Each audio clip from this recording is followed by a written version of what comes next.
Sebelum ceritanya dimulai, silahkan tulis di kolom komentar dari daerah mana saja teman-teman yang menonton cerita ini. Dan jangan lupa like dan subscribe agar channel ini bisa semakin berkembang dan bisa mempersembahkan cerita yang lebih menarik. Pagi itu, mentari masuk lewat celah gorden, menyinari kamar Anissa dan Budi dengan kehangatan. Di balik selimut tebal, Anissa, dengan perutnya yang membuncit di usia kehamilan 8 bulan, tersenyum dalam tidurnya. Tangan Budi melingkar posesif di pinggangnya, seolah menjanjikan perlindungan abadi. Suara kicau burung di luar jendela adalah melodi pagi yang sempurna, melengkapi adegan rumah tangga yang ideal ini. "Sayang, sudah bangun?" Suara Budi serak khas orang baru bangun tidur, diiringi kecupan lembut di kening Anissa. Anissa membuka matanya perlahan. Kenapa? Perutnya lapar?" Godanya sambil mengusap pipi Budi. Budi menggeleng, "Aku cuma mau melihat kamu." Rasanya seperti mimpi. Sebentar lagi, ada anak kita di sini. Rumah ini akan ramai. 3 orang, bukan 2. Anissa tertawa pelan. "Tunggu saja." Dia sudah tidak sabar untuk bertemu ayahnya, katanya sambil mengelus perutnya, di mana tendangan kecil terasa menggeliat. Dia juga pasti tampan seperti papanya. Budi tersenyum tulus. Pemandangan itu adalah gambaran kebahagiaan yang sempurna. Mereka adalah pasangan idaman. Baru seminggu yang lalu, mereka mengadakan baby shower meriah. Dekorasi serba biru, hadiah-hadiah dari keluarga dan teman-teman menumpuk di ruang tamu. Foto-foto prewedding mereka yang menampilkan chemistry kuat masih terpajang di dinding. Dunia mereka adalah gelembung kebahagiaan, dan Anissa merasa tidak ada yang bisa memecahkannya. "Oh ya, Budi, kamu sudah kirimkan email laporan proyek ke Pak Sutejo?" tanya Anissa, mencoba bangkit dari tempat tidur. "Sudah, sayang. Jangan khawatir. Kamu harus santai. Semua urusan pekerjaan sudah beres. Fokus kamu sekarang cuma satu, istirahat dan jaga kesehatan," jawab Budi, memeluk Anissa dari belakang dan menahan Anissa agar tidak buru-buru beranjak. Budi mengambil ponselnya yang tergeletak di nakas. "Biar aku saja yang ambilkan sarapan," lanjut Budi. Ia berbalik, mengenakan celana pendeknya, dan berjalan ke dapur. Saat Budi keluar, ponselnya berdering, sebuah notifikasi pesan masuk. Anissa yang hendak ke kamar mandi melirik ke layar. Sebuah pesan dari nomor tak dikenal. Awalnya ia mengabaikannya, tetapi rasa penasaran seorang istri yang sedang sensitif karena hormon kehamilan, membuatnya mengambil ponsel itu. Pesan itu dari sebuah nama yang asing, Sinta. "Sinta, sayang, laporannya sudah aku kirim. Kamu hati-hati ya di rumah. Aku kangen." Jantung Anissa serasa berhenti berdetak. Dunia yang tadinya indah, tiba-tiba terasa gelap. Tangannya gemetar. Otaknya menolak untuk memproses kata-kata itu. "Sayang, ini pasti salah. Nomor yang salah." Anissa mencoba meyakinkan dirinya sendiri. Ia membuka aplikasi chat itu dan matanya langsung tertuju pada deretan percakapan yang penuh dengan emoji hati, panggilan mesra, dan janji-janji terlarang. "Budi, kamu sudah sampai rumah, sayang?" "Sinta, sudah, Mas. Tapi rasanya sepi. Aku mau kamu di sini." "Budi, aku juga. Sabar ya, minggu depan kita bisa ketemu lagi di coffee shop biasa." "Sinta, tapi aku kangen. Bayangkan saja, kalau saja kamu bukan suaminya Anissa." "Budi, Sinta, jangan begitu. Aku nggak mau dengar itu." Anissa membaca setiap kalimat dengan napas tercekat. Air mata mulai menggenang, memburamkan pandangannya. Di antara deretan kalimat manis itu, terselip foto-foto Budi dan Sinta yang sedang makan siang bersama di sebuah restoran. Sinta adalah wanita muda yang cantik, dengan rambut lurus sebahu dan senyum menggoda. Baju kerjanya yang elegan membuat Anissa sadar, Sinta adalah rekan kerja Budi, sesuai dengan informasi yang ada di kerangka cerita. Ponsel Budi terasa seperti bom waktu di tangan Anissa. Dia tak menyangka bahwa kebahagiaan yang baru saja ia rasakan hanyalah ilusi. Rasa sakit dan pengkhianatan menjalar ke seluruh tubuhnya. Perutnya tiba-tiba terasa kencang, disertai nyeri yang menusuk. Kepalanya pusing, pandangannya berputar. "Anissa, ada apa, sayang?" Budi kembali dari dapur dengan nampan berisi sarapan. Ia melihat istrinya berdiri mematung di samping ranjang, wajahnya pucat pasi, dan tangannya gemetar memegang ponsel. "Anissa, kamu kenapa?" Budi meletakkan nampan di meja dan buru-buru menghampiri Anissa. Anissa tak menjawab. Air matanya sudah tumpah ruah. Budi melihat ke arah ponselnya, matanya membelalak. Ia tahu, semuanya sudah terbongkar. Wajahnya yang tadinya penuh senyum langsung berubah tegang, panik, dan dipenuhi rasa bersalah. Anissa, dengerin aku, sayang. Ini tidak seperti yang kamu pikirkan. Budi mencoba merebut ponsel itu dari tangan Anissa. Tidak seperti yang aku pikirkan, suara Anissa bergetar hebat. Ini bukti, Budi, semuanya jelas. Kamu bilang aku harus santai, kamu bilang fokusku cuma istirahat. Tapi kamu di belakangku, kamu bersenang-senang dengan wanita lain. Budi membeku. Ia tahu, tidak ada alasan yang bisa membenarkan tindakannya. Ia mencoba memeluk Anissa, tapi Anissa menepisnya dengan kekuatan yang mengejutkan. Jangan sentuh aku. Jangan, teriak Anissa, histeris. Air mata dan isakannya membuat suaranya putus-putus. Kenapa? Kenapa kamu tega melakukan ini? Saat aku sedang mengandung anak kita, Budi, anak kita. Rasa sakit di perut Anissa semakin menjadi-jadi. Tendangan dari bayinya terasa tidak lagi lucu, melainkan seperti pukulan yang menyakitkan. Kepalanya berdenyut-denyut. Dunia terasa berputar lebih cepat. Ia jatuh berlutut, memegangi perutnya yang keras. Anissa, Anissa. Budi panik. Ia tahu, tekanan emosional ini bisa membahayakan Anissa dan bayi mereka. Ia tidak peduli lagi dengan ponselnya. Ia hanya fokus pada Anissa yang terisak-isak sambil menahan sakit. Anissa, kita ke rumah sakit sekarang. Kamu tidak boleh stres, pinta Budi. Ini semua salah kamu. Anissa berbisik pelan, sebelum pandangannya gelap dan tubuhnya ambruk di lantai. Budi berteriak memanggil nama Anissa, merasa dunianya juga runtuh. Tetapi bukan karena kehilangan, melainkan karena rasa takut dan penyesalan yang baru datang. Namun, di balik kepanikan Budi, di mata Anissa yang setengah sadar, ada sesuatu yang lain. Bukan hanya rasa sakit, tetapi juga percikan tekad yang membara. Sebuah janji tanpa kata, ia tidak akan membiarkan pengkhianatan ini berlalu begitu saja. Anissa terbangun dengan aroma antiseptik yang menusuk hidung. Perlahan, matanya terbuka, menatap langit-langit putih sebuah ruangan. Di sampingnya, Budi duduk dengan wajah lesu dan mata sembab, seolah semalaman tidak tidur. Tangan Budi menggenggam erat tangan Anissa. Pemandangan itu, yang seharusnya menghangatkan hati, kini terasa dingin dan palsu. Sinar matahari pagi yang masuk melalui jendela rumah sakit, seolah mengolok-olok kebahagiaan mereka yang telah runtuh. Anissa, kamu sudah sadar? Bisik Budi, suaranya dipenuhi kecemasan yang aneh. Anissa menarik tangannya dari genggaman Budi. Gerakan itu tajam, penuh penolakan. Budi terdiam, wajahnya semakin pias. Anissa menatapnya lurus, tidak ada lagi cinta atau kehangatan di sana. Hanya kehampaan yang menusuk. Bagaimana anak kita? Tanya Anissa dengan suara serak. Dokter bilang kamu dan bayi baik-baik saja. Kontraksi itu karena shock emosional. Untungnya, tidak ada yang terjadi. Kamu harus istirahat total, jawab Budi. Ia mencoba kembali menggenggam tangan Anissa, namun Anissa sudah menariknya kembali. Anissa menoleh ke samping, menatap perutnya yang membuncit. Sebuah nyawa tak bersalah di dalam sana. Dialah satu-satunya alasan Anissa harus tetap waras. Ia sadar, amarah dan emosi yang meledak-ledak tidak akan menyelesaikan masalah. Bahkan bisa membahayakan anaknya. Momen itu adalah titik balik. Anissa memutuskan untuk menyingkirkan emosi sesaat dan menggantinya dengan logika yang dingin. Ia butuh rencana, balas dendam yang sempurna. Budi. Ucap Anissa perlahan, aku mau pulang. Budi terkejut. Tapi dokter belum mengizinkan. Aku sudah baikan. Aku lebih nyaman istirahat di rumah. Telepon dokter sekarang. Aku mau pulang, pinta Anissa, suaranya terdengar datar dan tanpa emosi, membuat Budi merasa semakin tidak nyaman. Selama perjalanan pulang, suasana di mobil begitu hening. Budi beberapa kali mencoba membuka percakapan, mencoba meminta maaf, mencoba menjelaskan. Namun, Anissa hanya menatap lurus ke jalan, seolah Budi tidak ada di sana. Sikap diam Anissa lebih menakutkan bagi Budi daripada amukan histerisnya semalam. Sesampainya di rumah, Anissa langsung masuk ke kamar. Ia membaringkan diri di ranjang, memunggungi Budi. Tolong ambilkan air minum, pintanya tanpa menoleh. Budi, merasa bersalah, dengan patuh mengambil segelas air. Saat ia kembali, Anissa sudah tertidur pulas. Budi memandangi wajah damai istrinya, wajah yang kini dihiasi kesedihan dan lelah. Di dalam hatinya, ia merasa lega. Mungkin Anissa sudah memaafkannya. Mungkin ia hanya butuh waktu.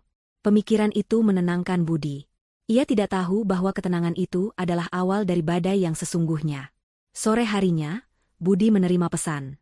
Itu dari Sinta. Ia melirik ke arah Anissa yang masih tertidur. Dengan ragu, ia membalas pesan itu. Budi, maaf, hari ini aku nggak bisa ketemu. Anissa sedang sakit. Anissa, yang sebenarnya tidak tidur, mendengar dering ponsel itu. Mata yang tadinya terpejam kini terbuka. Ia mendengar Budi membalas pesan, dan nalurinya mengatakan itu adalah Sinta. Anissa tidak beranjak. Ia hanya mendengarkan setiap gerakan Budi, setiap desahan napasnya. Tiba-tiba, ia berbalik dan berpura-pura baru bangun. Kamu sudah pulang? Tanyanya, suaranya kini kembali normal, lembut, seolah kejadian semalam tak pernah terjadi. Budi terlonjak kaget. Anissa, aku pikir kamu masih tidur. Ia menyembunyikan ponsel di balik tubuhnya. Sudah pulang dari tadi. Kamu mau makan? Aku pesan makanan saja, ya? Anissa tersenyum, senyum yang dingin. Tidak usah. Aku tidak lapar. Tapi, Budi, ada yang ingin aku bicarakan. Jantung Budi berdegup kencang. Tentang semalam, tanyanya, mencoba terlihat tenang. Anissa menggeleng. Bukan. Tentang keuangan. Selama ini kan kamu yang mengelola, tapi kurasa lebih baik aku saja yang pegang. Aku lebih punya waktu luang, apalagi setelah aku cuti hamil. Lagi pula, aku ini akuntan, jadi aku lebih mengerti soal ini, kan? Budi terdiam. Anissa memang seorang akuntan di perusahaan sebelumnya, dan ia dikenal sangat teliti. Namun, ada yang aneh. Permintaan ini tiba-tiba sekali. Tapi, kenapa tiba-tiba? Aku hanya ingin mempersiapkan diri. Sebentar lagi anak kita lahir, pengeluaran pasti bertambah. Aku mau kita lebih siap secara finansial. Kamu tenang saja, gajimu tetap masuk ke rekeningmu. Aku hanya akan mengurus pembayaran bulanan dan tabungan, jelas Anissa dengan nada meyakinkan. Budi, yang merasa bersalah dan ingin menebus kesalahannya, akhirnya mengangguk. Tentu, sayang, apapun yang kamu mau, aku akan serahkan semua datanya besok. Malam itu, Anissa berpura-pura tidur setelah makan malam. Ia menunggu Budi terlelap. Setelah Budi mendengkur halus, Anissa bangkit dari tempat tidur. Gerakannya senyap, seolah hantu. Ia mengambil laptop dan ponsel Budi. Berbekal kata sandi yang ia ketahui, ia mulai menyelidiki. Anissa membuka file keuangan Budi. Ia menemukan semua rekening, investasi, bahkan dana tabungan mereka. Selama berjam-jam, ia mencatat setiap detail. Nomor rekening, total saldo, dan aset-aset lain yang mereka miliki. Anissa juga membuka riwayat panggilan dan pesan Budi. Namanya memang Sinta, dan nomornya ia simpan. Ia menemukan jejak digital lainnya, media sosial Sinta, nama lengkapnya, dan bahkan nama perusahaan tempatnya bekerja, yang sama dengan Budi. Anissa mulai mengunduh foto-foto Sinta dari media sosial. Foto liburan, foto di kantor, bahkan foto-foto yang ia unggah bersama Budi tanpa mereka sadari. Semua bukti itu ia simpan dalam sebuah folder rahasia di laptopnya. Anissa juga mengunci akses ke rekening-rekening Budi dengan mengubah kata sandi, hanya menyisakan akses untuk rekening utama agar Budi tidak curiga. Ia juga membuka dompet digital Budi dan menguras saldonya, memindahkannya ke rekeningnya sendiri. Budi tidak akan menyadari hal itu sampai ia memerlukannya. Mata Anissa memancarkan tekad. Rencana telah disusun. Fase pertama berhasil. Ia telah mengendalikan keuangan dan mengumpulkan semua bukti yang dibutuhkan. Anissa tahu, balas dendam tidak akan berhasil jika ia bertindak dengan emosi. Ia akan membalas Budi dengan cara yang sama seperti yang Budi lakukan padanya. Diam-diam, tanpa diketahui, hingga semuanya hancur berantakan. Anissa mematikan laptopnya, mengembalikan ponsel Budi ke tempat semula, dan kembali ke ranjang. Di sana, di samping Budi yang terlelap, Anissa tersenyum dingin. Tentu saja, senyum itu bukan karena cinta, melainkan karena kepuasan atas langkah pertamanya. Ketenangan yang ia ciptakan adalah awal dari kehancuran yang mengerikan. Malam itu, dinginnya angin mengembuskan napasnya di balik jendela, seolah ikut merasakan ketegangan yang menyelimuti rumah Anissa dan Budi. Anissa terbangun dari tidurnya yang singkat, merasakan nyeri yang berbeda dari biasanya. Nyeri itu datang perlahan, tapi pasti, seperti gelombang pasang yang semakin lama semakin kuat. Ini bukan lagi kontraksi palsu. Ini adalah saatnya. Anissa melirik jam dinding, menunjukkan pukul 2 dini hari. Ia mencoba membangunkan Budi dengan tenang, tetapi rasa sakit yang menusuk membuat suaranya bergetar. Budi, Budi, bangun, panggil Anissa pelan. Budi terbangun dengan kaget, wajahnya masih setengah mengantuk. Ada apa, sayang? Ini sepertinya sudah waktunya, jawab Anissa, memegangi perutnya. Mata Budi langsung terbuka lebar. Rasa panik menghantamnya. Ia tahu, rasa sakit ini adalah akibat dari kejadian beberapa hari yang lalu. Ia tahu, semua ini karena kesalahannya. Dengan tergesa-gesa, Budi bangkit dari ranjang, mengenakan celana jeans dan mengambil kunci mobil. Ia membantu Anissa berjalan ke mobil, wajahnya penuh kecemasan. Di dalam mobil, Anissa merasakan sakit yang semakin tak tertahankan. Setiap kontraksi terasa seperti pukulan keras yang menguji batas kekuatannya. Ia memegang tangan Budi erat-erat, jari-jari mereka saling bertaut. Budi menatap Anissa dengan tatapan penuh penyesalan, namun Anissa hanya melihat ketidakjujuran di matanya. Pria itu ada di sana, mendampinginya, tapi hati Anissa tahu Budi tidak sepenuhnya hadir. Budi tidak bisa menghapus rasa sakit pengkhianatan yang jauh lebih dalam dari rasa sakit fisik yang Anissa rasakan saat ini. Sesampainya di rumah sakit, Anissa segera dibawa ke ruang persalinan. Budi mendampingi di sampingnya, membisikkan kata-kata penyemangat. Anissa berusaha sekuat tenaga, tapi setiap kali ia mencoba mendorong, bayangan Budi dan Sinta muncul di benaknya. Bayangan itu seperti rantai yang membelenggu kekuatannya. Sambil terengah-engah, Anissa menatap Budi. Di saat-saat paling intim dan rentan ini, ia seharusnya merasa aman dan dicintai, tetapi yang ada hanya kekosongan. Setelah perjuangan yang panjang, sebuah tangisan bayi memecah keheningan ruangan. Seorang bayi laki-laki yang mungil dan sehat lahir ke dunia. Budi meneteskan air mata bahagia, memeluk Anissa. Anak kita, sayang. Anak kita. Anissa menatap wajah bayinya yang merah, mungil, dan sempurna. Saat itu juga, tekadnya mengeras. Tidak ada lagi keraguan. Balas dendam ini bukan lagi sekadar pembalasan, melainkan perjuangan untuk melindungi anaknya. Ia tidak akan membiarkan anaknya tumbuh dengan ayah yang tidak setia. Ia akan memastikan anaknya memiliki kehidupan yang lebih baik, tanpa bayang-bayang kebohongan. Beberapa hari kemudian, Anissa dan bayinya sudah kembali ke rumah. Budi terlihat sangat bahagia. Ia mengambil cuti kerja untuk merawat Anissa dan bayinya. Budi mencoba menjadi suami dan ayah yang sempurna, tapi Anissa hanya menanggapi dengan senyum datar. Ia tahu, kebaikan Budi ini hanyalah perwujudan dari rasa bersalah. Di balik wajahnya yang terlihat lelah, Anissa sedang menyusun rencana. Saat Budi sedang mengganti popok bayinya, Anissa mengambil ponsel dan laptop. Ia membuka email kantor Budi. Dengan pengetahuannya sebagai mantan akuntan dan sedikit trik, ia berhasil masuk ke akun Budi. Anissa mulai menyusun email anonim. Ia menulisnya dengan bahasa yang halus, tapi menusuk. Subjek, laporan proyek akhir bulan. Kepada YTH. Bapak Sutejo.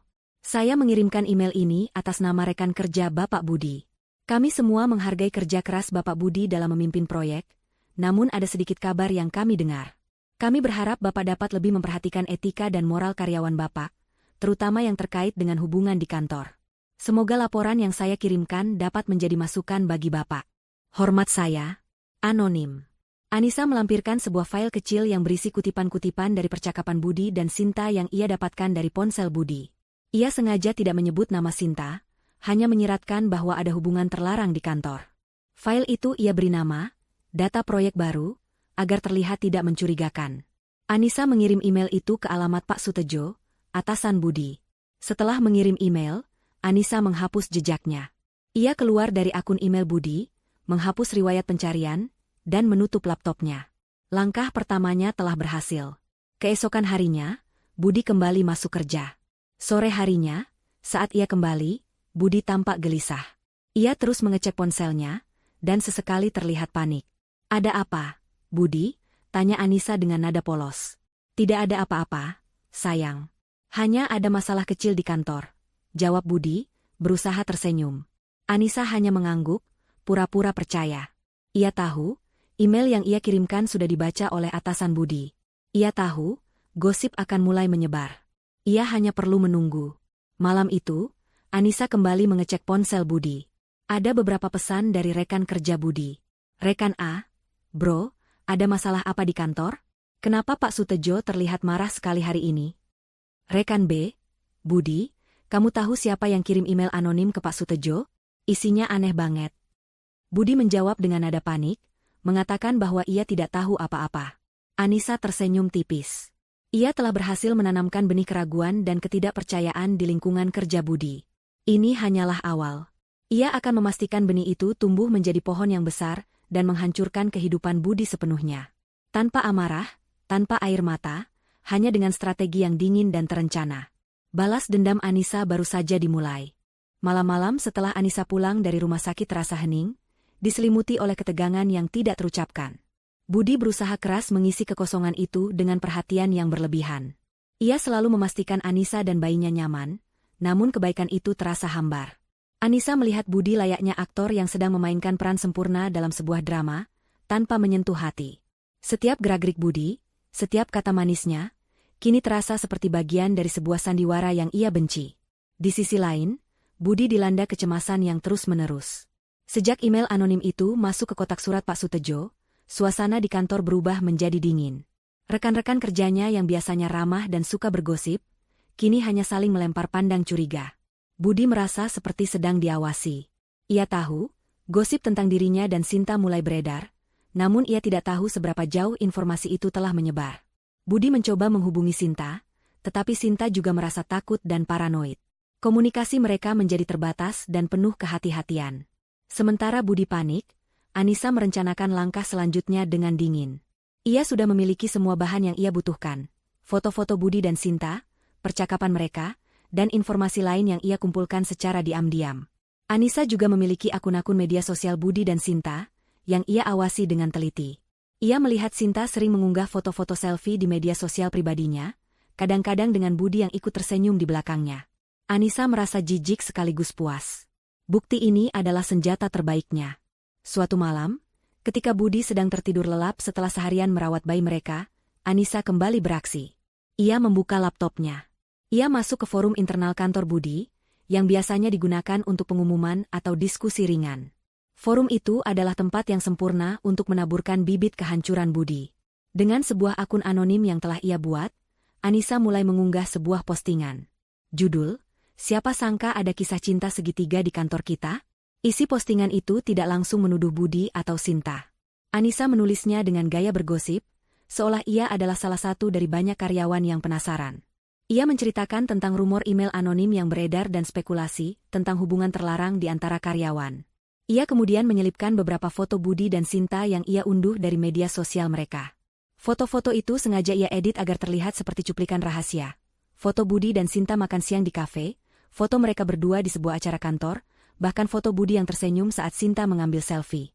Anissa menambahkan narasi provokatif di setiap foto, seperti, kira-kira mereka sedang membahas proyek atau proyek yang lain, atau, pemandangan indah saat makan siang, tapi sayang ada yang punya orang. Unggahan itu sontak viral di forum kantor. Dalam waktu singkat, ratusan komentar membanjiri postingan tersebut. Beberapa karyawan mencoba membela Budi dan Sinta, menganggapnya hanya gosip murahan. Namun, sebagian besar karyawan lain mulai ikut menuduh dan bergosip. Foto-foto itu menjadi bukti tak terbantahkan. Reputasi Budi, yang selama ini dikenal sebagai karyawan teladan, mulai tercoreng. Anissa membaca setiap komentar dengan senyum puas. Ia tahu, Budi dan Sinta tidak akan bisa menyangkal bukti-bukti itu, karena foto-foto itu berasal dari media sosial mereka sendiri. Budi pasti akan panik, dan itulah yang Anissa inginkan. Ia ingin Budi merasakan tekanan sosial yang sama seperti yang Anissa rasakan saat mengetahui perselingkuhannya. Keesokan harinya, Budi kembali dari kantor dengan wajah yang lebih kusut dari biasanya. Ia tidak berbicara sedikit pun. Ia langsung masuk ke kamar dan membanting pintu. Anissa, yang sedang menggendong bayinya, tersenyum sinis. Ia tahu, bom yang ia tanam sudah meledak. "Budi, kamu kenapa?" Anissa menghampiri Budi dengan nada khawatir yang dibuat-buat. Budi menatap Anissa dengan mata kosong. Aku tidak tahu lagi, Nisa. Ada masalah besar di kantor." "Masalah apa? Apa ada hubungannya dengan email anonim itu?" tanya Anissa, berpura-pura tidak tahu. Budi mengangguk. "Lebih parah. Ada orang yang mengunggah foto-foto aku dan Sinta di forum kantor. Mereka menuduh kami selingkuh. Semua orang sekarang membicarakan aku." Anissa menghela napas panjang, seolah ia sedang bersimpati. "Budi, kenapa kamu dan Sinta bisa difoto seperti itu? Kamu tidak bisa disalahkan kalau orang-orang jadi salah paham." Kata-kata Anissa menusuk Budi lebih dalam daripada ribuan komentar di forum. Budi tahu, Anissa mengatakan itu bukan karena peduli, melainkan karena ia menyindir. Budi merasa terjebak. Ia ingin membela dirinya, tetapi ia tidak punya alasan yang bisa membenarkan tindakannya. Aku tidak tahu harus bagaimana, bisik Budi, suaranya dipenuhi putus asa. Kalau begitu, aku harus bilang apa kepada mereka? Anissa melanjutkan serangannya, aku harus bilang apa kepada teman-teman kita, kepada orang tua kita? Aku harus bilang apa kepada anak kita kalau dia sudah besar nanti? Pertanyaan-pertanyaan Anissa menghancurkan mental Budi. Ia tidak punya jawaban. Ia hanya bisa terdiam, tenggelam dalam penyesalannya. Anissa tidak berteriak, tidak menangis, tapi kata-katanya lebih tajam dari pedang. Anissa kemudian meletakkan bayinya di ranjang dan berjalan ke arah Budi. Ia meletakkan tangannya di pundak Budi, tatapannya dingin dan menusuk. Kamu yang harus bertanggung jawab. Kamu yang memulai semua ini, Budi. Sekarang, tanggung akibatnya. Budi menunduk, tidak berani menatap mata Anissa. Ia merasa seperti pecundang yang hancur. Budi menyadari, Anissa yang ada di depannya sekarang bukanlah Anissa yang ia kenal. Anissa yang dulu hangat dan penuh cinta kini telah berubah menjadi sosok yang dingin dan penuh dendam. Budi tidak tahu bahwa ini hanyalah awal dari semua kehancurannya. Ia hanya melihat permukaan dari kehancuran yang telah Anissa mulai, sebuah borok yang ia buka dengan dingin dan tanpa ampun. Kehancuran Budi di kantor adalah awal dari rencana balas dendam Anissa. Setelah menanamkan benih gosip di lingkungan kerja suaminya, Anissa mengalihkan fokusnya pada target berikutnya, Sinta. Sinta, wanita yang dengan riangnya telah merusak kebahagiaan rumah tangga Anissa, harus merasakan konsekuensi dari perbuatannya. Anissa tidak lagi digerakkan oleh amarah yang buta, melainkan oleh perhitungan dingin seorang ahli strategi. Ia ingin Sinta merasakan apa yang ia rasakan, paranoia, ketakutan, dan perasaan terus diawasi. Anissa mulai dengan menyelidiki lebih dalam kehidupan Sinta melalui media sosial. Ia menemukan akun Instagram, Facebook, dan bahkan LinkedIn Sinta. Sinta, seperti kebanyakan orang seusianya, gemar berbagi setiap detail kehidupannya. Foto liburan, makan malam mewah, hingga pencapaian kecil di kantor. Semua ini adalah tambang emas bagi Anissa. Dengan menggunakan akun anonim yang sama yang ia gunakan di forum kantor, Anissa mulai melakukan teror psikologis. Langkah pertama Anissa adalah mengomentari setiap postingan Sinta. Komentar-komentar itu tidak agresif atau menuduh secara langsung. Sebaliknya, Anissa menggunakan kalimat-kalimat yang samar namun penuh makna. Di bawah foto Sinta sedang makan malam di sebuah restoran, Anissa menulis, "Makan malamnya enak, ya? Tapi lebih enak lagi kalau makanannya hasil dari keringat sendiri." Atau, di bawah foto Sinta sedang tersenyum di kantor, Anissa mengomentari, "Senyumnya manis, tapi sayang, ada yang disembunyikan di baliknya."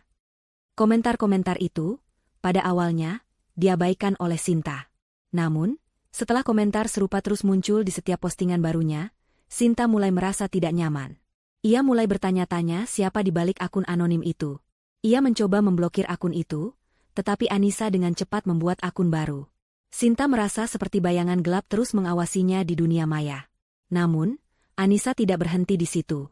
Ia ingin teror itu lebih nyata. Ia mencari tahu nomor telepon Sinta dari data yang ia dapatkan dari ponsel Budi. Anissa mulai mengirim pesan-pesan misterius melalui nomor yang tidak dikenal. Pesan itu berisi kalimat-kalimat pendek, seperti, "Kamu tidak bisa lari dari masa lalu," atau, "Kamu pikir aku tidak tahu apa yang kamu lakukan." Pesan-pesan itu dikirim secara acak, kadang-kadang pada dini hari, membuat Sinta terkejut dan sulit tidur. Sinta, yang awalnya adalah wanita ceria dan percaya diri, mulai menunjukkan tanda-tanda kecemasan. Ia mulai sering melamun di kantor, pandangannya kosong. Ia sering melirik ponselnya, berharap tidak ada pesan baru yang masuk. Ia bahkan mulai melihat sekelilingnya, merasa ada seseorang yang mengawasinya. Suatu hari, Sinta menemukan sebuah kartu pos di meja kerjanya. Kartu pos itu bergambar bunga mawar, dan di baliknya, ada tulisan tangan yang rapi dan samar, "Mawar ini akan layu, sama seperti kebohongan yang kamu sembunyikan." Tentu saja, kartu pos itu dikirim oleh Anissa. Anissa menyelinap ke kantor Budi, yang ia tahu masih menjadi tempat Sinta bekerja, dan dengan cerdiknya meletakkan kartu pos itu di meja Sinta. Aksi Anissa ini adalah pemicu. Sinta mulai merasa paranoid. Ia menelepon Budi, suaranya dipenuhi ketakutan. "Budi, ini semua salahmu. Ada seseorang yang menerorku. Mereka tahu segalanya." Budi, yang juga sedang dilanda masalah di kantor akibat ulah Anissa, mencoba menenangkan Sinta. "Sinta, tenang. Itu pasti hanya gosip murahan. Abaikan saja." "Tidak. Kamu tidak mengerti. Aku menemukan kartu pos di mejaku hari ini. Tulisan tangannya seperti hantu. Sinta berteriak histeris. Siapa yang bisa masuk ke kantor kita dan meletakkannya di mejaku? Ini bukan lagi gosip, Budi. Ini teror. Budi juga merasa takut. Ia tahu, ada yang salah. Ini bukan lagi sekadar gosip ringan. Ada seseorang yang memiliki motif kuat dan memiliki akses ke informasi pribadi mereka. Budi mulai curiga. Siapa? Siapa yang bisa melakukan ini? Sinta, yang sudah tidak bisa berpikir jernih, mulai menangis di telepon. Aku tidak tahu. Aku takut, Budi. Aku tidak bisa bekerja dengan tenang. Pada titik ini, Anissa kembali melancarkan aksinya di dunia maya. Ia membuat akun email palsu, berpura-pura menjadi teman Sinta yang peduli. Ia mengirim email kepada Sinta. Subjek, hati-hati, Sinta.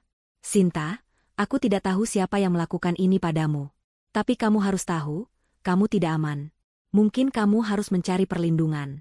Mereka yang terluka akan membalas dengan cara yang tak terduga. Email itu menjadi pukulan terakhir bagi mental Sinta. Ia membaca kalimat itu berulang kali. Mereka yang terluka. Sinta tahu, Anissa adalah orang yang terluka. Meskipun ia tidak punya bukti, semua tanda mengarah ke sana. Ketakutan yang sebelumnya hanya bisikan, kini menjadi jeritan di dalam hatinya. Sinta mulai merasa terisolasi. Teman-teman di kantornya menjauhinya. Mereka tidak lagi mengajaknya makan siang atau mengobrol. Sinta merasa sendirian. Budi, yang adalah satu-satunya orang yang seharusnya bisa ia andalkan, juga sibuk dengan masalahnya sendiri. Budi, yang kini merasakan tekanan dari atasan dan rekan kerjanya, tidak bisa lagi memberikan perhatian penuh pada Sinta. Sinta mulai mengalami gangguan tidur. Ia sering terbangun di tengah malam karena mimpi buruk. Di kantor, ia sering terlihat berhalusinasi, seperti melihat bayangan Anissa di balik jendela atau mendengar suara-suara yang memanggil namanya. Sinta, yang sebelumnya adalah wanita penuh kehidupan, kini menjadi bayangan dirinya sendiri. Anissa, yang mengamati semua ini dari jauh, merasa puas. Ia tidak perlu mengangkat tangan atau meneriakkan tuduhan. Ia hanya perlu menabur benih ketakutan dan membiarkan benih itu tumbuh dengan sendirinya. Anissa berhasil membuat Sinta merasa tidak aman, tidak berharga, dan sendirian. Teror psikologis ini adalah awal dari kehancuran Sinta, sebuah kehancuran yang akan menimpanya secara perlahan tapi pasti. Budi kembali dari kantor, wajahnya pucat pasi. Ia membanting tas kerjanya ke sofa dan duduk termenung. Di kantor, rumor tentang perselingkuhannya dengan Sinta semakin santer. Atasan, Pak Sutejo, memanggilnya dan memberinya peringatan keras. Budi merasa seperti di ujung tanduk. Reputasinya sebagai karyawan andal dan jujur hancur dalam sekejap. Di sisi lain, Sinta terus meneleponnya, mengeluh tentang teror anonim yang menimpanya. Budi merasa terjepit di antara dua api, kecurigaan di kantor dan ketakutan Sinta. Ia mencoba menenangkan Sinta, tetapi Sinta histeris, menuduh Budi tidak melindunginya. Kamu harus cari tahu siapa yang melakukan ini, Budi. Ini semua gara-gara kamu, teriak Sinta di telepon. Anissa, yang pura-pura menggendong bayi di kamar sebelah, tersenyum sinis. Ia bisa mendengar semua percakapan itu.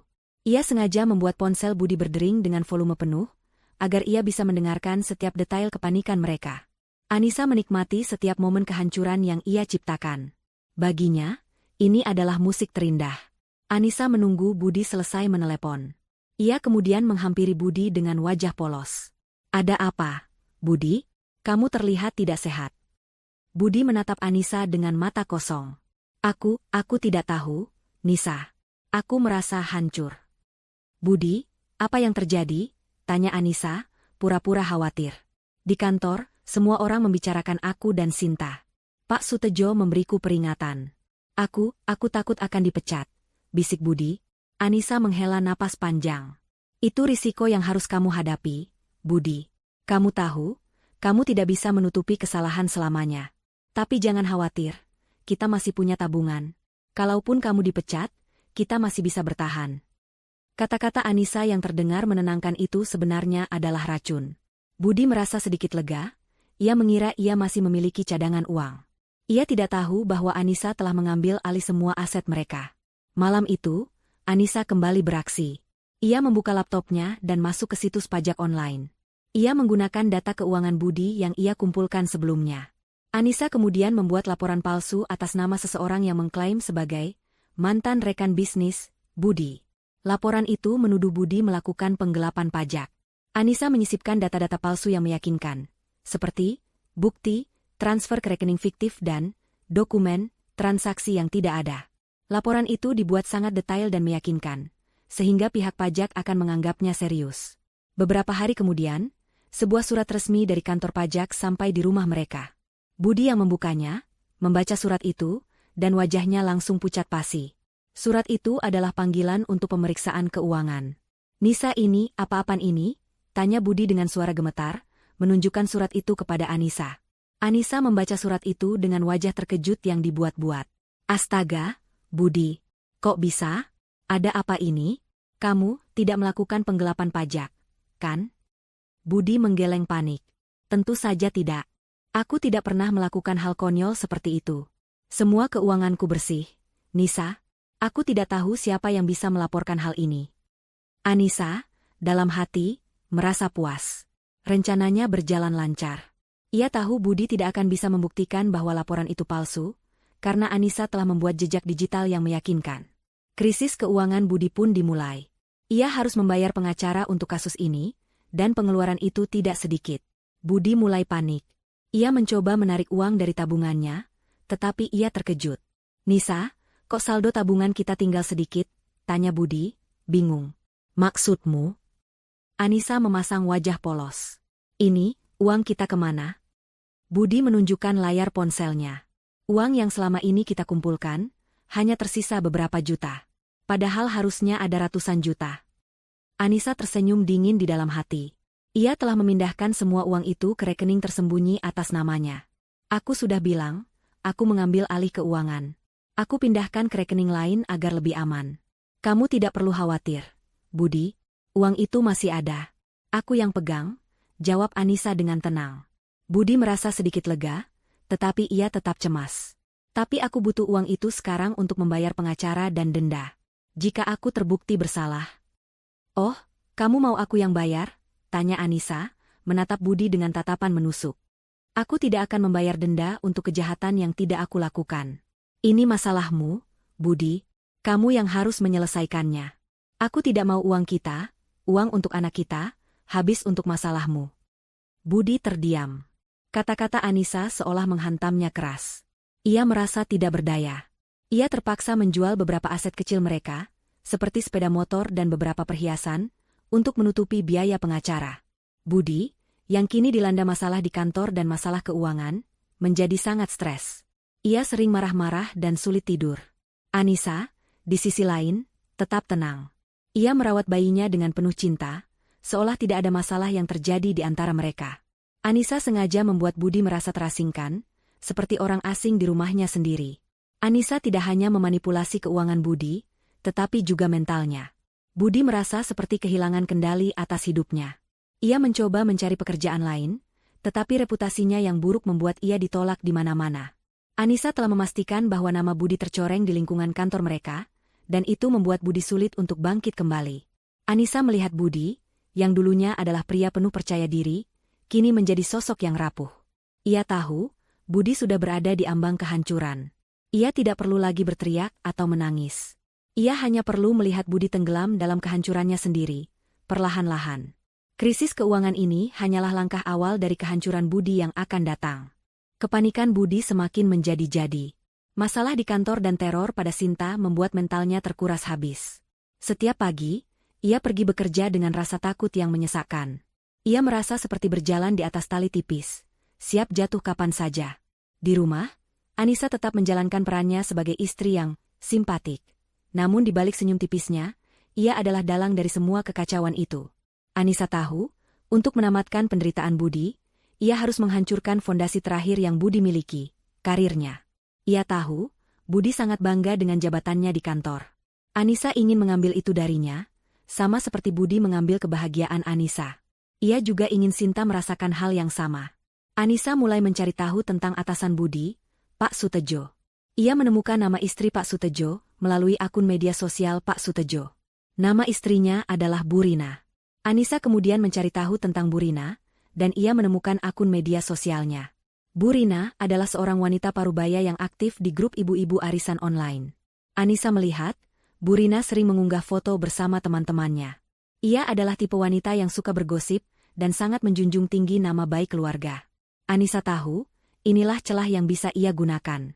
Anissa membuat akun palsu di media sosial, kali ini dengan nama seorang ibu-ibu. Ia mengirimkan pesan pribadi kepada Bu Rina. Kepada YTH. Ibu Rina, maaf mengganggu waktu Ibu. Saya salah satu teman arisan di grup sebelah. Saya ingin memberitahu Ibu, hati-hati dengan suami Ibu. Ada rumor yang sangat tidak enak tentang suami Ibu dan salah satu karyawannya. Salam hormat. Ibu Narti. Bu Rina, yang memang gemar bergosip, langsung membalas pesan itu. Ia menanyakan detail rumor tersebut. Anissa, dengan sangat hati-hati, mulai memberikan informasi. Ia tidak menuduh Pak Sutejo secara langsung. Ia hanya menceritakan tentang Budi dan Sinta. Anissa menceritakan tentang email anonim dan unggahan di forum kantor. Ia menambahkan sedikit bumbu drama, mengatakan bahwa hubungan Budi dan Sinta sudah diketahui oleh seluruh kantor. Anissa juga mengklaim bahwa banyak karyawan yang kesal dengan Budi dan Sinta, dan mereka menganggap Pak Sutejo tidak tegas dalam menyelesaikan masalah ini. Pesan-pesan itu membuat Bu Rina geram. Sebagai istri seorang manajer, ia sangat menjaga nama baik suaminya. Ia merasa suaminya tidak becus dalam mengurus kantor, dan nama baik keluarga mereka bisa tercoreng. Ia membalas pesan Anissa dengan marah. Ibu Narti, terima kasih atas informasinya. Suami saya tidak pernah menceritakan ini. Saya akan bicara dengannya. Ini tidak bisa dibiarkan begitu saja. Beraninya mereka merusak nama baik perusahaan suami saya. Anissa tersenyum puas. Ia tahu, sekarang bom itu sudah berada di tangan yang tepat. Bu Rina adalah bom waktu yang bisa meledak kapan saja. Malam itu, Budi pulang dari kantor dengan wajah lelah. Anissa melihatnya, dan ia bertanya dengan suara polos. Bagaimana Budi? Ada kabar dari Pak Sutejo? Budi menggeleng. Tidak ada. Tapi Pak Sutejo terlihat sangat marah hari ini. Ia tidak mau bicara dengan siapapun. Anissa hanya mengangguk. Ia tahu, itu adalah awal dari kehancuran Budi. Pukul 8 malam, ponsel Budi berdering. Itu adalah telepon dari Pak Sutejo. Budi mengangkatnya dengan ragu. Budi, kamu datang ke kantor sekarang. Ada yang harus kita bicarakan. Suara Pak Sutejo terdengar dingin dan tegang. Anissa melihat Budi panik. Ada apa, Budi? Tidak tahu, Budi menjawab dengan suara gemetar. Pak Sutejo memintaku ke kantor sekarang. Budi segera pergi ke kantor. Ia merasa jantungnya berdebar kencang. Ia tahu, sesuatu yang buruk akan terjadi. Sesampainya di kantor, ia melihat Pak Sutejo dan seorang wanita parubaya, yang ia kenali sebagai Bu Rina, sedang duduk di ruangannya. Wajah Bu Rina terlihat sangat marah. Budi, duduk, perintah Pak Sutejo dengan suara datar. Budi duduk dengan gugup. Ada apa, Pak? Saya sudah tahu semuanya, Budi. Semua tentang kamu dan Sinta. Istri saya sudah menceritakan semuanya. Saya tidak menyangka kamu akan merusak nama baik perusahaan dan istri saya. Kamu telah melanggar etika kerja, Budi, kata Pak Sutejo dengan nada dingin. Budi mencoba menjelaskan, Pak, ini tidak seperti yang Bapak pikirkan. Ini hanya salah paham. Salah paham? Potong Bu Rina dengan marah. Saya sudah melihat buktinya. Semua orang di kantormu sudah tahu. Kamu tidak hanya merusak nama baik perusahaan, tapi kamu juga merusak nama baik keluarga kami. Saya tidak mau suami saya bekerja dengan orang seperti kamu. Pak Sutejo menatap Budi dengan tatapan kecewa. Budi, saya tidak bisa mempertahankan kamu. Kamu telah merusak kepercayaan saya. Saya terpaksa memecatmu. Dan juga Sinta. Kata-kata Pak Sutejo seperti palu yang menghantam kepala Budi. Ia tidak bisa berkata apa-apa. Ia hanya bisa menunduk, menerima kenyataan pahit itu. Ia telah dipecat. Karirnya yang selama ini ia banggakan, hancur dalam sekejap. Budi pulang ke rumah dengan langkah gontai. Anissa sudah menunggunya. Ia menatap Budi dengan tatapan yang sulit diartikan. Bagaimana, Budi? Tanya Anissa. Budi menunduk, air matanya menetes. Aku dipecat, Nisa. Aku dan Sinta. Anissa hanya menghela napas. Sudah kuduga. Budi, ini akibat dari perbuatanmu. Tapi jangan khawatir, kita masih punya tabungan. Budi menatap Anissa dengan mata kosong. Aku tidak tahu lagi harus bagaimana. Anissa hanya bisa tersenyum sinis. Ia tahu, kehancuran Budi baru saja dimulai. Ia telah menghancurkan karir Budi, dan ia akan memastikan Budi tidak bisa bangkit kembali. Sinta juga akan merasakan hal yang sama. Anissa telah berhasil membalas dendam dengan cara yang paling efektif, dengan menggunakan kelemahan dan ketakutan orang lain. Ia telah berhasil menghancurkan 2 kehidupan tanpa harus mengangkat 1 jari pun. Pemecatan Budi dan Sinta menjadi berita hangat di lingkungan kerja mereka, bahkan menyebar ke telinga teman-teman dan keluarga. Budi kini menjadi seorang pengangguran, tanpa penghasilan, dan dengan reputasi yang hancur. Anissa melihat Budi, yang dulunya penuh percaya diri, kini menjadi sosok yang rapuh. Budi sering melamun, sulit tidur, dan sering marah-marah. Ia merasa seperti kehilangan arah, tidak tahu harus berbuat apa. Di rumah, Anissa tetap menjalankan perannya sebagai ibu yang baik bagi bayinya, namun ia menempatkan Budi sebagai orang asing. Ia sengaja membuat Budi merasa terisolasi, seolah-olah Budi bukanlah bagian dari keluarga. Anissa menolak untuk berbicara serius dengan Budi tentang masalah keuangan.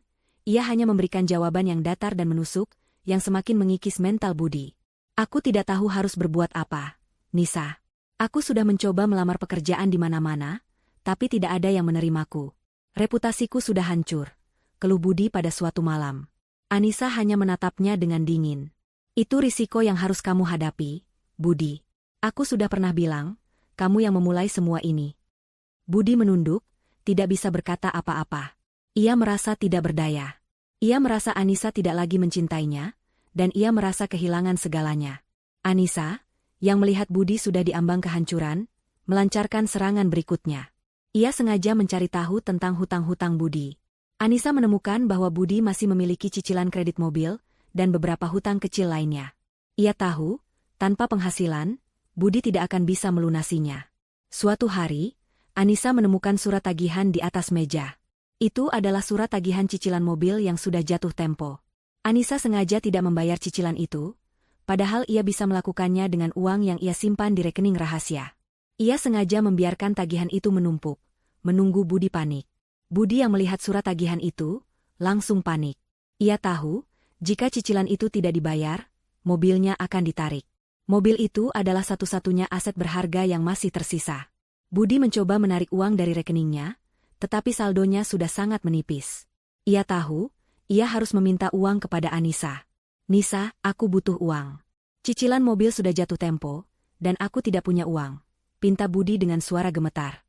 Anissa menatap Budi dengan tatapan menusuk. Kenapa kamu harus memintaku? Aku sudah bilang, ini masalahmu. Aku tidak akan membiarkan uang untuk anakku habis untuk menutupi hutang-hutangmu. Budi merasa putus asa. Ia mencoba memohon, Nisa, tolong. Aku akan melunasi hutang itu setelah aku dapat pekerjaan. Kapan itu, Budi? Kapan kamu akan dapat pekerjaan? Kamu sudah mencoba melamar di mana-mana, dan tidak ada yang menerimamu. Kamu pikir aku akan percaya? Tanya Anissa, suaranya dipenuhi sindiran. Budi terdiam. Ia tidak bisa berkata apa-apa. Ia tahu, ia sudah tidak punya alasan untuk membela dirinya. Budi terpaksa menjual mobilnya untuk menutupi cicilan dan hutang-hutang kecilnya. Budi, yang dulunya adalah pria yang memiliki segalanya, kini hanya memiliki sepeda motor bekas yang ia beli dengan uang sisa penjualan mobilnya. Anissa, yang melihat Budi sudah di titik terendah, melancarkan serangan berikutnya. Ia sengaja membawa Budi ke pengadilan agama. Ia melayangkan gugatan cerai. Budi, yang tidak tahu apa-apa, terkejut. Ia tidak menyangka Anissa akan melakukan ini. Nisa, kenapa kamu melakukan ini? Tanya Budi, suaranya bergetar. Aku tidak bisa melanjutkan hidup dengan pria seperti kamu, Budi. Aku tidak mau anakku tumbuh dengan ayah yang tidak setia. Jawab Anissa, suaranya dingin dan tegas. Budi mencoba memohon, Nisa, tolong. Beri aku satu kesempatan lagi. Aku akan berubah, aku janji. Anissa hanya menggeleng. Sudah terlambat, Budi. Kamu sudah merusak semuanya. Aku tidak bisa memaafkanmu. Budi tidak bisa berkata apa-apa. Ia merasa seperti kehilangan segalanya. Ia tidak punya pekerjaan, tidak punya uang, dan sekarang ia akan kehilangan istrinya dan anaknya. Budi merasa hidupnya hancur. Ia tidak tahu, ini hanyalah awal dari kehancuran Budi yang sesungguhnya.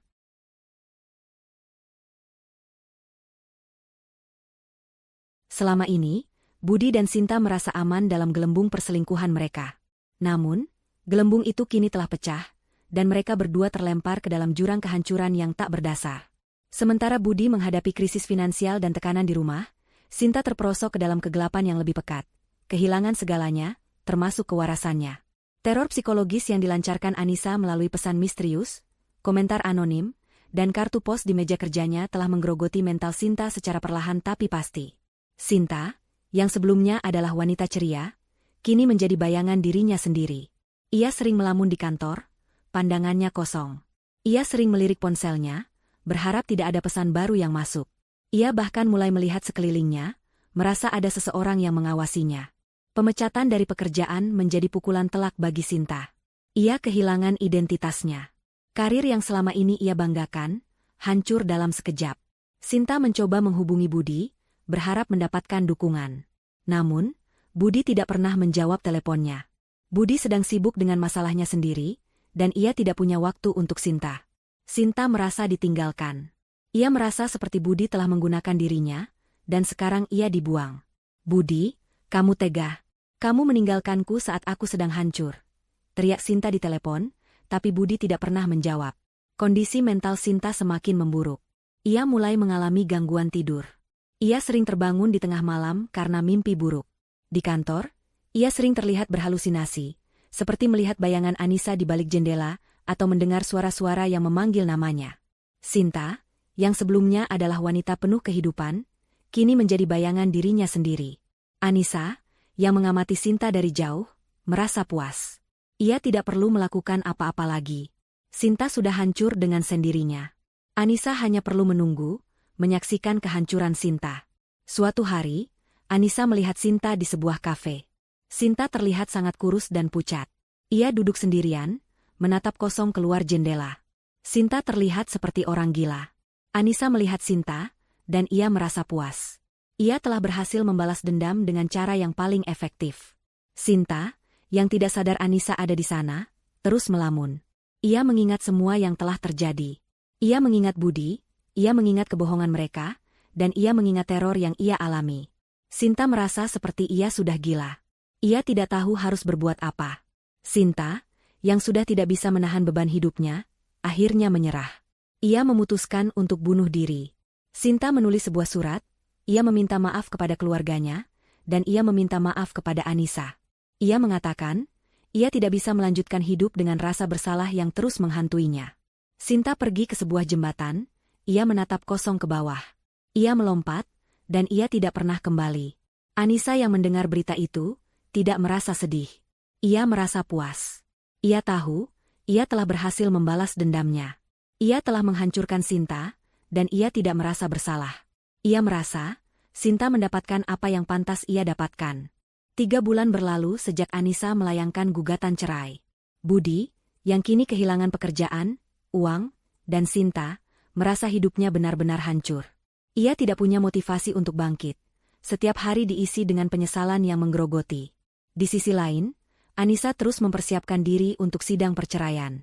Ia telah mengumpulkan semua bukti, mengatur dokumen, dan menyewa pengacara terbaik. Anissa tidak bertindak dengan amarah, melainkan dengan ketenangan seorang jenderal yang merencanakan strategi perang. Suatu pagi, surat panggilan sidang datang. Budi yang membukanya, tangannya gemetar. Ia tahu, hari ini adalah hari terakhir ia akan berstatus sebagai suami Anissa. Hari di mana semua ikatan di antara mereka akan terputus. Budi datang ke pengadilan dengan wajah lesu dan mata sembab. Ia duduk sendirian di bangku tunggu, menundukkan kepalanya. Anissa datang dengan pengacaranya. Wajahnya datar, tidak menunjukkan emosi apapun. Ia mengenakan pakaian rapi, dan matanya dingin. Anissa menatap Budi, dan ia tidak melihat apa-apa. Budi bukan lagi pria yang ia cintai. Budi hanyalah sebuah target yang harus ia hancurkan. Sidang dimulai. Pengacara Anissa membacakan semua bukti yang telah Anissa kumpulkan. Ia membacakan percakapan Budi dan Sinta, ia menunjukkan foto-foto mereka, dan ia juga membacakan laporan keuangan yang menunjukkan Budi telah menggunakan uang keluarga untuk bersenang-senang dengan Sinta. Budi tidak bisa berkata apa-apa. Ia hanya bisa menunduk, menerima semua tuduhan Anissa. Pengacara Budi mencoba membela Budi, tetapi semua bukti yang Anissa berikan sangat kuat. Budi tidak punya alasan untuk membela dirinya. Ia hanya bisa pasrah. Hakim akhirnya memutuskan, Anissa memenangkan gugatan cerai. Anissa juga memenangkan hak asuh anak dan sebagian besar harta Gonogini. Budi tidak bisa berbuat apa-apa. Ia terpaksa menandatangani semua dokumen, ia kehilangan segalanya. Setelah sidang selesai, Anissa dan Budi keluar dari ruang sidang. Budi menatap Anissa dengan tatapan kosong. "Nisa, aku minta maaf," bisik Budi, suaranya gemetar. Anissa hanya menatapnya dengan dingin. "Maaf? Setelah semua yang kamu lakukan, kamu pikir kata maaf bisa menyelesaikan semuanya?" Budi menunduk, air matanya menetes. "Aku tahu aku salah. Tapi, aku tidak tahu kamu akan sekejam ini." "Kejam?" tanya Anissa, senyum sinisnya muncul di bibirnya. "Aku hanya membalas perbuatanmu, Budi. Kamu pikir, aku akan diam saja setelah kamu mengkhianatiku, setelah kamu membuat hidupku hancur?" Budi terdiam. Ia tidak bisa berkata apa-apa. Ia merasa, ia tidak hanya kehilangan segalanya, tetapi ia juga kehilangan dirinya sendiri. Anissa kemudian melancarkan pukulan terakhir. Ia menatap Budi dengan tatapan menusuk, dan ia membisikkan sesuatu yang membuat Budi terkejut. "Budi, kamu tahu? Semua ini, aku yang memulai. Aku yang mengirim email anonim, aku yang mengunggah foto-fotomu dan Sinta di forum kantor, aku yang mengirim surat ke istri Pak Sutejo, aku yang melaporkanmu ke kantor pajak, dan aku yang membuat Sinta hancur," bisik Anissa, suaranya dingin dan menusuk. Budi terkejut. Ia tidak percaya apa yang ia dengar. Ia menatap Anissa dengan mata kosong.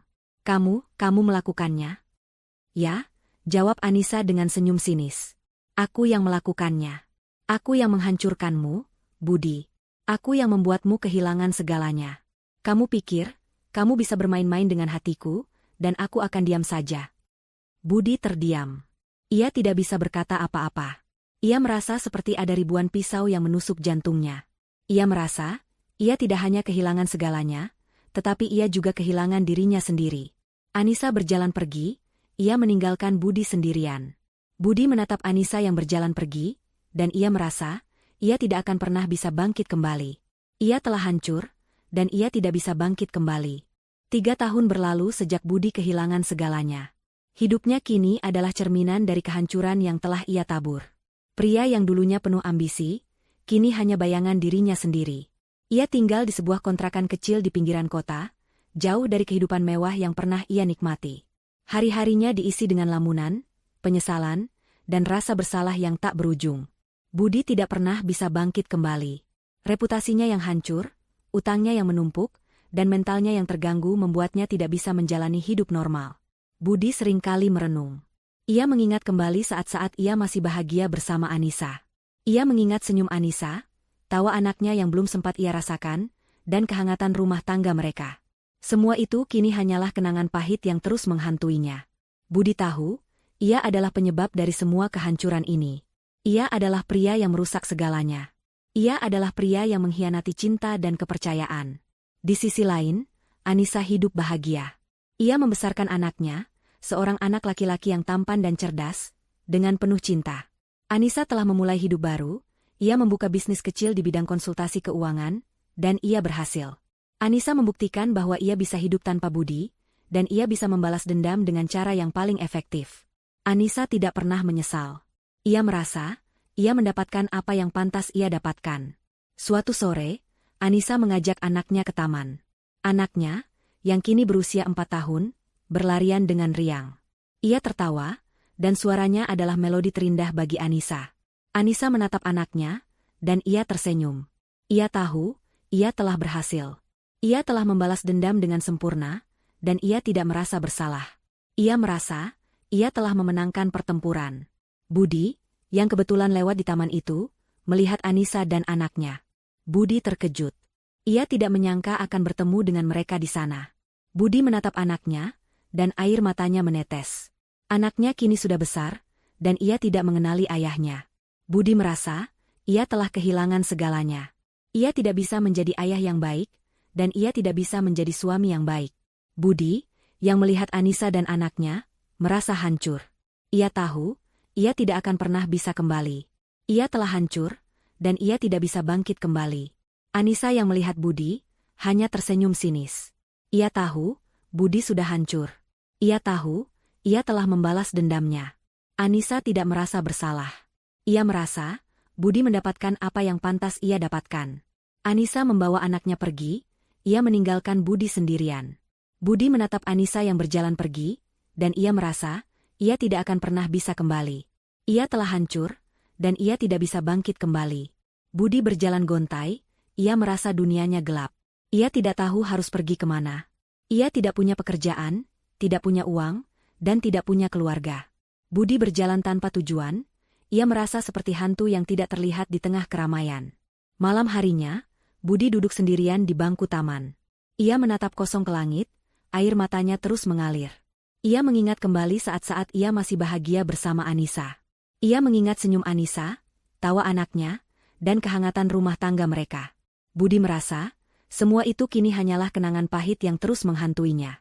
Budi tahu, ia adalah penyebab dari semua kehancuran ini. Ia adalah pria yang merusak segalanya. Ia adalah pria yang mengkhianati cinta dan kepercayaan. Budi merasa putus asa. Ia tidak tahu harus berbuat apa. Ia tidak punya motivasi untuk hidup. Ia merasa, hidupnya tidak ada artinya lagi. Budi memutuskan untuk mengakhiri hidupnya. Ia menulis sebuah surat, ia meminta maaf kepada Anissa, dan ia meminta maaf kepada anaknya. Ia mengatakan, ia tidak bisa melanjutkan hidup dengan rasa bersalah yang terus menghantuinya. Budi pergi ke sebuah jembatan, ia menatap kosong ke bawah. Ia melompat, dan ia tidak pernah kembali. Anissa yang mendengar berita itu, tidak merasa sedih. Ia merasa puas. Ia tahu, ia telah berhasil membalas dendamnya. Ia telah menghancurkan Budi, dan ia tidak merasa bersalah. Ia merasa, Budi mendapatkan apa yang pantas ia dapatkan. Anissa membawa anaknya pergi, ia meninggalkan Budi sendirian. Budi menatap Anissa yang berjalan pergi, dan ia merasa, ia tidak akan pernah bisa kembali. Ia telah hancur, dan ia tidak bisa bangkit kembali. Dari cerita yang telah kita bangun, ada banyak hikmah yang bisa diambil, terutama terkait dengan tema pengkhianatan, balas dendam, dan konsekuensi dari setiap tindakan. Hikmah ini dapat direnungkan dari sudut pandang setiap karakter, memberikan pelajaran berharga tentang moralitas, emosi, dan pilihan hidup. 1. Dampak pengkhianatan pada hubungan dan kehidupan. Hikmah pertama dan yang paling mendasar adalah betapa dahsyatnya dampak pengkhianatan. Kisah ini dimulai dengan kehancuran hati Anissa, seorang wanita yang sedang berada di puncak kebahagiaan menanti kelahiran anaknya. Perselingkuhan Budi tidak hanya merusak hubungan mereka, tetapi juga menghancurkan fondasi kepercayaan yang telah mereka bangun. Pentingnya komitmen dan kejujuran. Cerita ini mengingatkan kita bahwa sebuah hubungan yang sehat dibangun di atas komitmen dan kejujuran. Ketika salah satu pihak melanggar komitmen itu, seluruh bangunan kepercayaan runtuh, dan sangat sulit, bahkan mustahil, untuk memperbaikinya. Dampak emosional jangka panjang. Pengkhianatan tidak hanya menyebabkan rasa sakit sesaat, tetapi juga trauma emosional yang mendalam. Anissa, meskipun membalas dendam, tetap membawa luka batin. Luka itu mengubah dirinya dari seorang istri yang penuh cinta menjadi sosok yang dingin dan penuh perhitungan. Ini menunjukkan bahwa rasa sakit akibat pengkhianatan bisa mengubah kepribadian seseorang secara fundamental. Kerugian pihak yang tidak bersalah, anak Anissa dan Budi adalah korban tak bersalah dari perselingkuhan ini. Ia tidak akan pernah mengenal ayahnya dalam kondisi keluarga yang utuh dan bahagia. Cerita ini mengajarkan bahwa tindakan impulsif dan egois seringkali melibatkan orang lain yang tidak tahu menahu, yang harus menanggung konsekuensinya seumur hidup. 2. Bahaya balas dendam yang merusak. Hikmah paling mencolok dari kisah ini adalah tentang balas dendam. Rencana Anissa untuk membalas dendam memang berhasil, tetapi apakah ia benar-benar menang? Balas dendam tidak menghadirkan kedamaian. Anissa berhasil menghancurkan Budi dan Sinta, tetapi apakah ia merasakan kedamaian? Cerita ini tidak menunjukkan Anissa merasa lega atau bahagia setelah semua itu. Sebaliknya, ia tampak dingin dan tanpa emosi. Ini mengajarkan kita bahwa balas dendam, meskipun memuaskan nafsu amarah, tidak akan pernah membawa kedamaian sejati. Balas dendam hanya akan menciptakan kehancuran yang lebih besar. Transformasi menjadi kejam. Untuk membalas dendam, Anissa harus menjadi sosok yang manipulatif, dingin, dan kejam. Ia tidak lagi bertindak berdasarkan cinta atau belas kasihan, tetapi berdasarkan kebencian. Proses ini mengubah dirinya menjadi sesuatu yang mungkin ia benci. Ini menunjukkan bahwa balas dendam seringkali membuat pelakunya menjadi lebih buruk daripada orang yang ingin dihancurkannya. Sikap menentukan hasil. Anissa memilih jalan balas dendam, sementara Budi memilih jalan pengkhianatan. Keduanya adalah pilihan yang merusak. Hikmahnya adalah setiap pilihan yang kita buat akan menentukan siapa kita dan bagaimana hidup kita di masa depan. Anissa memilih untuk fokus pada kehancuran, bukan pada penyembuhan. 3. Konsekuensi dari setiap tindakan. Cerita ini adalah studi kasus tentang konsekuensi dari setiap tindakan. Setiap langkah yang diambil Anissa, Budi, dan Sinta memiliki akibat yang fatal. Budi, kehancuran hidup yang bertahap. Budi memulai segalanya dengan perselingkuhan. Konsekuensinya tidak datang secara tiba-tiba, tetapi perlahan-lahan. Ia kehilangan kepercayaan, pekerjaan, uang, keluarga, dan akhirnya hidupnya. Ini mengajarkan bahwa setiap kesalahan akan memiliki konsekuensinya sendiri, dan konsekuensi itu seringkali jauh lebih berat dari yang kita bayangkan. Sinta, korban dari pilihan buruk. Sinta terlibat dalam hubungan terlarang dengan pria beristri. Konsekuensinya adalah ia menjadi target balas dendam, kehilangan pekerjaan, reputasi, dan akhirnya kewarasannya. Ia tidak hanya menjadi korban dari balas dendam Anissa, tetapi juga dari pilihan buruknya sendiri. Ini mengajarkan bahwa dalam sebuah hubungan terlarang, tidak ada pihak yang benar-benar menang. Anissa, harga yang dibayar untuk balas dendam. Meskipun Anissa menang, ia harus membayar harga yang mahal. Ia kehilangan kepercayaan pada orang lain, kehilangan kehangatan dalam hatinya, dan hidupnya dipenuhi dengan kebencian. Anak Anissa tumbuh dengan seorang ibu yang kuat, tetapi apakah anak itu akan tahu bahwa ibu yang ia cintai pernah dikuasai oleh kebencian? Ini adalah pertanyaan moral yang menggantung di akhir cerita. 4. Pentingnya pengampunan dan penyembuhan. Terlepas dari alur cerita yang gelap, kita dapat mengambil hikmah tentang pentingnya pengampunan dan penyembuhan. Anissa memilih jalan balas dendam, tetapi ia bisa saja memilih jalan pengampunan. Pilihan alternatif, Anissa bisa saja memilih untuk meninggalkan Budi dan fokus pada anaknya. Ia bisa membangun kembali hidupnya tanpa harus menghancurkan Budi. Pengampunan bukan berarti membiarkan orang lain lolos dari perbuatannya, tetapi melepaskan beban emosional yang mengikat kita pada kebencian. Fokus pada masa depan, Anissa berhasil memulai hidup baru, tetapi ia melakukannya setelah menghancurkan orang lain. Ia bisa saja langsung fokus pada masa depan, pada kebahagiaan anaknya, dan pada dirinya sendiri. Ini mengajarkan kita bahwa fokus pada masa depan yang lebih baik jauh lebih produktif daripada terpaku pada masa lalu yang menyakitkan. Secara keseluruhan, cerita ini adalah peringatan keras tentang lingkaran setan pengkhianatan dan balas dendam. Setiap karakter dalam cerita ini, pada akhirnya, menjadi korban dari pilihan mereka sendiri.